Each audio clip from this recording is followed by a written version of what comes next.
আল্লাহ তাআলা কোরআনের ভিতর আযাবের বিবরণ দিয়েছেন। আল্লাহ বলে ইন্না জালজালাতাস সাআতি শাইউন আযীম।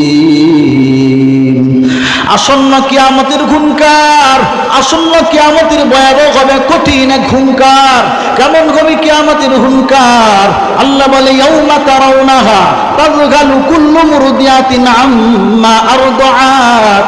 কিয়ামতের হুঙ্কার এত কঠিন হুঙ্কার হবে, আল্লাহ বলেন স্তন্যদাত্রী মা তার সন্তানকে দুধ পান করাইতেছে। হঠাৎ কিয়ামতের হুঙ্কার, স্তন্যদাত্রীর মার কোলে শিশুটা একদিকে পড়ে যাবে, মা অন্যদিকে ছিটকে পড়ে যাবে। মার মনে শিশুর প্রতি কোনো মায়াও যাবে না। ওয়াতাদু কুল্লু যাতি হামলিন হামলাহা। দুনিয়াতে সবচেয়ে কঠিন বেদনা হচ্ছে প্রসব বেদনা। আল্লাহ বলে যখন কিয়ামতের হুঙ্কার শুরু হয়ে যাবে, গর্ভধারিণী মার সন্তান প্রসব হয়ে যাবে, কিন্তু মা টের পাবে না। ওয়াতারান নাসা সুকারা। আল্লাহ বলে ওই দিন মানুষকে দেখা যাবে মানুষগুলো বেহুশ হয়ে গেছে, নেশাগ্রস্ত হয়ে গেছে। আল্লাহ বলে ওয়ামা হুম বিসুকারা।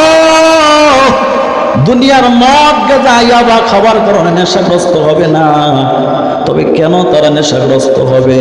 আল্লাহ বলে ওয়ালাকিন্না আযাবাল্লাহি শাদীদ।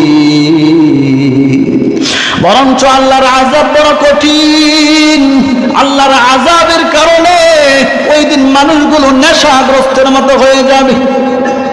শুধু তাই না, আল্লাহ বলে ইয়াউমা ইয়াকুনুন নাসু কাল ফারাশিল মাবসুস। যেদিন কিয়ামতের হুঙ্কার হবে, মানুষগুলো বিক্ষিপ্ত পঙ্গপালের মতো ছিটকে ছিটকে পড়বে।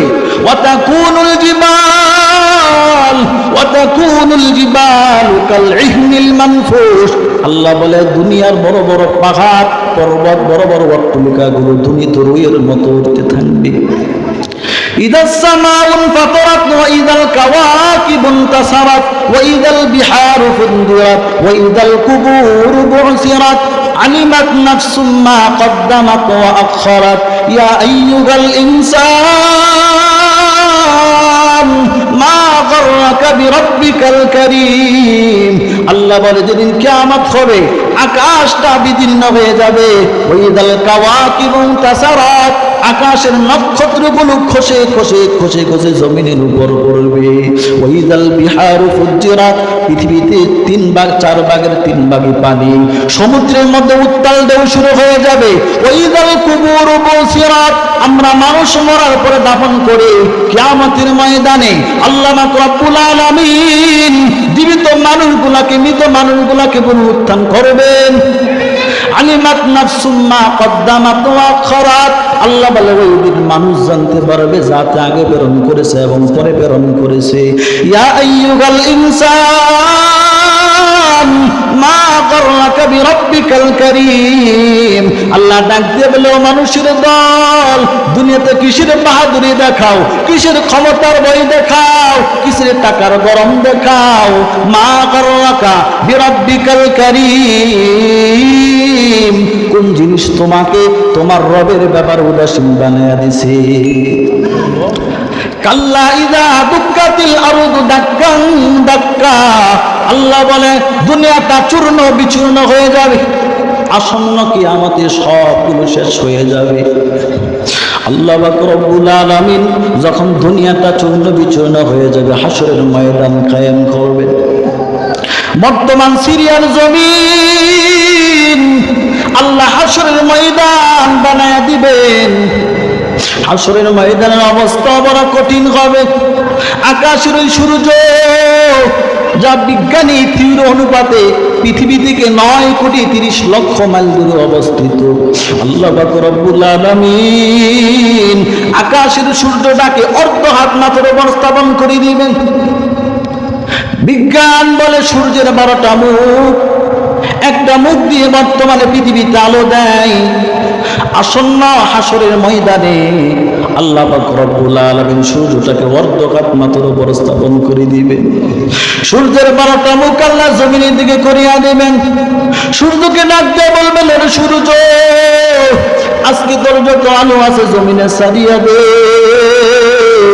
সূর্য 12টা মুখ দিয়া জমিন যখন আলো দিবে, জমিনটা তামার জমিন হয়ে যাবে। ওই দিক দিয়ে হাসরের ময়দানে জাহান্নাম বড় গর্জন দিবে।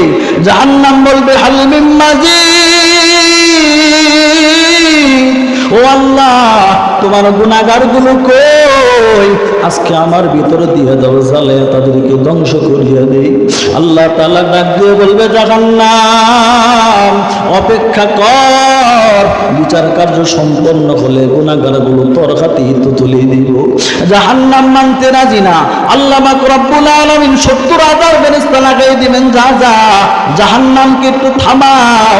70,000 ফেরেশতা শিকল লইয়া জাহান্নামকে টানতে শুরু করবে, কিন্তু জাহান্নামকে ধরে রাখা যায় না। আল্লাহ পাক রব্বুল আলামিন আবার কুদরতি হাত দিয়া ফেরেশতাদেরকে কিছু পানি দিবেন। পানি দিয়া বলবেন, ফেরেশতারে জাহান্নামের গায়ে লাগাইয়া দে। ফেরেশতারা যখন কুদরতি হাতের পানি নিয়ে জাহান্নামের গায়ে লাগাইবে, জাহান্নাম পিছনের দিকে দৌড় শুরু করবে। ফেরেশতারা আবার ডাক দিয়ে বলে, মালিক, তুমি কেমন পানি দিলা? একই জমজমের পানি নাকি আবে হায়াতের পানি নাকি হাউজে কাউসারের পানি? আমরা 70,000 ফেরেশতা মিলিয়া জাহান্নামে ধরে রাখতে পারি না, কি এমন পানি দিলা? আল্লাহ তাআলা ডাক দিয়ে বলেন, ও ফেরেশতারে, এগুলো জমজমের পানিও না, আবে হায়াতের পানিও না, এগুলো আমার গুনাহগার বান্দার চোখের পানি। গুনাহগার বান্দা আমারে স্মরণ করিয়া নির্জনে চোখের পানি ফেলাইছে। আমি আল্লাহ চোখের পানিগুলো বৃথা যেতে দেই নাই, বৃথা যেতে যাই নাই। এজন্য আল্লাহ বলে, ফালিয়াদহাকু কলিলা ওয়ালিয়াবকু কাসীরা। ও বান্দা, দুনিয়াতে কম কম হাসো, বেশি বেশি কান্না করো। কান্না বড় দামি এক সম্পদ। ও বাবা, দুনিয়ার বাড়িতে যদি আমার ঘরে আগুন লেগে যায়, দুনিয়ার বাড়ির আগুন নিবানোর জন্য পানি লাগেনি। ও বাবা, যখন আমার কবর নামক ঘরে আগুন লেগে যাবে, জাহান্নামের ঘরে আগুন লেগে যাবে, জাহান্নামের ঘরের আগুন নিবাইতে হবে। তবে জাহান্নামের ঘরের আগুন দুনিয়ার পানি দিয়ে নিবানো যাবে না, হাউজে কাউসারের পানি দিয়ে নিবানো যাবে না। জাহান্নামের ঘরের আগুন নিবাইতে হলে চোখের পানি লাগবে। এই জন্য গোপনে গোপনে আল্লাহকে স্মরণ করে চোখের পানি ফেলাইতে হবে।